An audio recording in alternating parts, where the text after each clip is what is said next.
Emergency জন্মনিরোধক এমন একটি পদ্ধতি যা অরক্ষিত সহবাসের ডিম্বাণু ও শুক্রাণুর নিষিক্তকরণ প্রতিরোধ করে।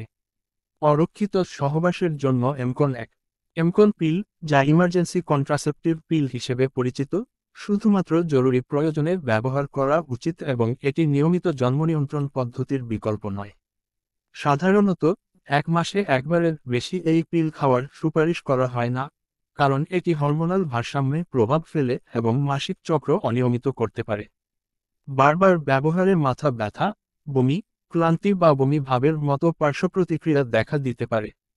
যদিও দীর্ঘমেয়াদে এই পিল ফার্টিলিটির উপর স্থায়ী কোনো ক্ষতিকর প্রভাব ফেলে না, তবে অতিরিক্ত ব্যবহারে ওভারিয়ান বা ইউটেরাইন ফাংশনে প্রভাব পড়ার ঝুঁকি থেকে যায়। বুকের দুধ খাওয়ানো অবস্থায় এমকন পিলের ব্যবহার নিয়ে বিশেষ সতর্ক থাকা প্রয়োজন। এতে থাকা হরমোন বুকের দুধের পরিমাণ সামান্য কমাতে পারে এবং গুণগত মানে প্রভাব ফেলতে পারে। সাধারণত প্রোজেস্টিন ভিত্তিক পিল, যেমন মিনি পিল, বুকের দুধ খাওয়ানোর সময় নিরাপদ বলে ধরা হয়। তবে ইমার্জেন্সি পিল ব্যবহার করার আগে একজন চিকিৎসকের পরামর্শ নেওয়া অত্যন্ত জরুরি। এই ধরনের পিলের ব্যবহার সীমিত রাখার পরামর্শ দেওয়া হয় এবং নিয়মিত জন্মনিয়ন্ত্রণের জন্য দীর্ঘমেয়াদী ও নিরাপদ পদ্ধতি, যেমন কন্ডম, ওরাল কন্ট্রাসেপটিভ পিল বা আইইউডি ব্যবহার করা বাঞ্ছনীয়।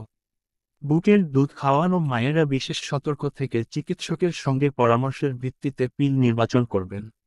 এমকন 1.5 মিলিগ্রামের ব্যবহার জরুরি গর্ভনিরোধক একটি উদ্ধার পদ্ধতি যা অরক্ষিত সহবাসের ক্ষেত্রে নিষিক্তকরণ প্রতিরোধ করার লক্ষ্যে করা হয়। এই গর্ভনিরোধকটি যত তাড়াতাড়ি সম্ভব ব্যবহার করা উচিত, বিশেষত অরক্ষিত যৌন মিলনের 12 ঘন্টার মধ্যে এবং 72 ঘন্টা 3 দিন পরে নয়। বিশেষ করে প্রতিলক্ষণ, এমকন 1.5 মিলিগ্রাম এর সাথে আপনার অতি সংবেদনশীলতা থাকলে। এমকন 1.5 মিলিগ্রামের পার্শ্বপ্রতিক্রিয়া, অবাঞ্ছিত প্রভাব পরিলক্ষিত হয়েছে, বমি বমি ভাব এবং বমি, মাথা ঘোরা, ক্লান্তি, মাথা ব্যথা, পেটে ব্যথা, স্তন কোমলতার অনুভূতি। এই ওষুধ খাওয়ার পরে রক্তপাত ঘটতে পারে এমন কোনো অবাঞ্ছিত প্রভাব সম্পর্কে ডাক্তারকে জানান যা এখানে উল্লেখ করা হয়নি। গর্ভাবস্থা এবং স্তন্যদান, পূর্ব বিদ্যমান গর্ভাবস্থার ক্ষেত্রে ওষুধটি নির্দেশিত হয় না এবং গর্ভনিরোধের এই উপায়টি অবিরত গর্ভাবস্থার সাথে ব্যর্থ হওয়ার ক্ষেত্রে এটিকে বাধা দিতে পারে না। এপিডেমিওলজিক্যাল অধ্যয়নগুলি ভ্রূণের বিকৃতিতে প্রজেস্টোজেনের কোনো বিরূপ প্রভাব নির্দেশ করে না। স্তন্যপান করানো সম্ভব।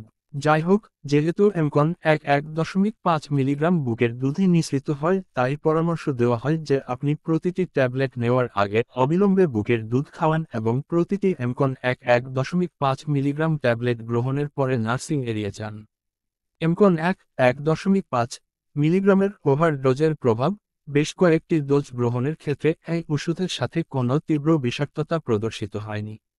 জন্মনিয়ন্ত্রণের একটি কার্যকর পন্থা হিসেবে মানুষ মুখে খাওয়ার জন্মনিরোধক বা ওরাল কন্ট্রাসেপটিভ পিল ব্যবহারের অনুমতি পেয়েছে এখনও 100 বছর হয়নি।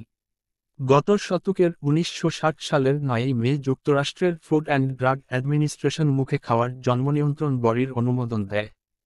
এরপর থেকে গত 64 বছরে নারীর জন্মনিয়ন্ত্রণ সহ গাইনিক সংক্রান্ত নানা সমস্যার সমাধানে বড় নিয়ামক হয়ে দাঁড়িয়েছে এই ওরাল কন্ট্রাসেপটিভ পিল। আমেরিকাতেই প্রথম জন্মনিয়ন্ত্রণের পদ্ধতি হিসেবে মুখে খাওয়ার পিল তৈরি করা হয়েছিল।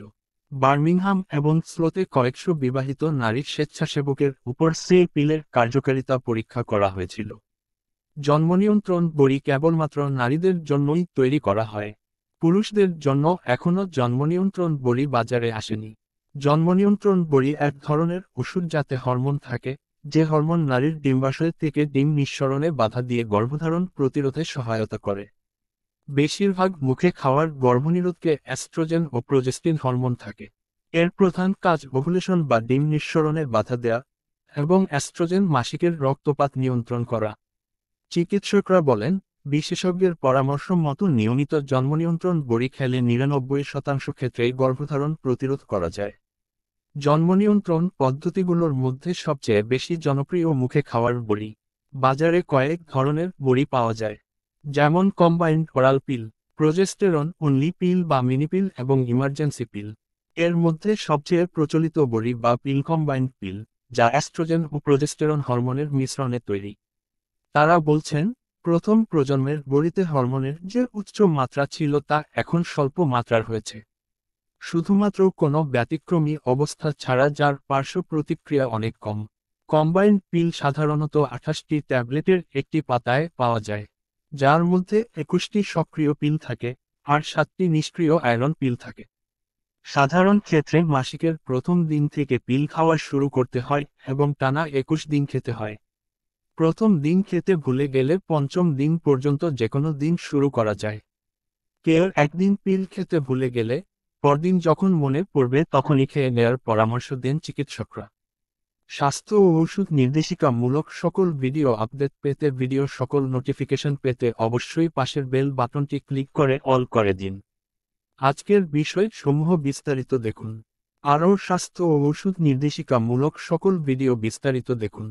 আমার ইউটিউব চ্যানেলটি আপনাদের সবার কাছে ভালো লেগে থাকলে তাহলে লাইক ও সাবস্ক্রাইব করে বেল আইকনে ক্লিক করে সাথে থাকুন। ডিসক্লেমার: আঙুল দিয়ে নিচের দিকে ইশারা করা। যে কোনো ঔষধ আপনারা কোনো রেজিস্টার্ড ডাক্তারের পরামর্শ অনুযায়ী সেবন করবেন। নমস্কার। সতর্ক: যেহেতু প্রতিটা ঔষধের ডোজ বা মাত্রা মানুষের শারীরিক কন্ডিশন, বয়স ও ওজনের উপর নির্ভর করে তৈরি করা হয়, সেহেতু আমার এই ইউটিউব চ্যানেলে দেখানো যেকোনো ঔষধ সেবনের পূর্বে অবশ্যই কোনো বিশেষজ্ঞ চিকিৎসকের পরামর্শ নিয়ে সেবন করবেন। তা না হলে এই চ্যানেলে দেখানো কোন মেডিসিন খেয়ে যদি আপনাদের কোনো সমস্যা হয় তাহলে এই চ্যানেলের মালিক দায়ী থাকবে না। এই চ্যানেলে বিষয়বস্তু এবং ভিডিও শুধুমাত্রই তথ্য উদ্দেশ্যে করা হয়েছে। এই ভিডিওগুলির সাথে যুক্ত কোনো তথ্য সৌন্দর্য, খাদ্য এবং স্বাস্থ্যের যত্নের পেশাদার, লাইসেন্সযুক্ত মেডিকেল ডাক্তার দ্বারা প্রস্তাবিত প্রেসক্রিপশনের বিকল্প হিসাবে বিবেচনা করা সম্পূর্ণ যাবে না। চ্যানেলের দর্শকদের তাদের নিজস্ব ঝুঁকির উপর এই তথ্য ব্যবহার করতে হবে। অন্যথায় আমাদের তথ্য ব্যবহারের কারণে সৃষ্ট কোনো ক্ষতি এবং পার্শ্ব প্রতিক্রিয়া বা স্বাস্থ্য বা ত্বকের সমস্যাগুলির জন্য এই চ্যানেলটি কোনো দায়িত্ব নেবে না।